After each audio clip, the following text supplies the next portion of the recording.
வணக்கம்.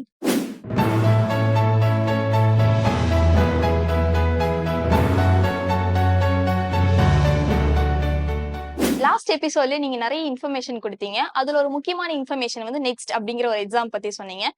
இந்தியால லைசென்ஸ் வந்து நெக்ஸ்ட் எழுதுனா தான் கிடைக்கும் அப்படின்னு சொன்னீங்க. அப்ப இதோட ஃபாரின்ல வந்து என்னெல்லாம் லைசென்ஸ் வந்து எங்களுக்கு தேவைப்படுது? லைசென்ஸ்க்கு என்னெல்லாம் ப்ராசஸ் பண்ணணும் மேம்? அத பத்தி கொஞ்சம் சொன்னீங்கன்னா ரொம்பவே பெட்டரா இருக்கும்.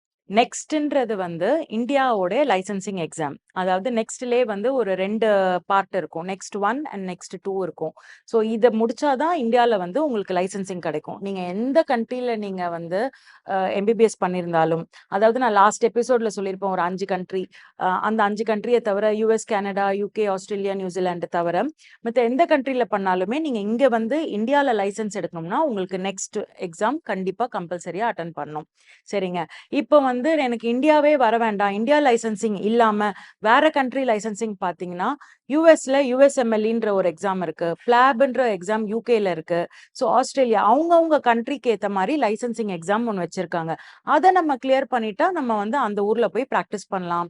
ஹெல்த் கேர் இண்டஸ்ட்ரிய பொறுத்தவரையிலும் என்ன சொல்றாங்கன்னா, அந்த நாட்டுக்கு தெரிஞ்ச லாங்குவேஜ் என்னவோ அந்தந்த கண்ட்ரிக்கு லாங்குவேஜ் இப்போ ஜெர்மனிலாம் பார்த்தீங்கன்னா, பெருசா லைசென்சிங் எக்ஸாம்ன்னு கிடையாது.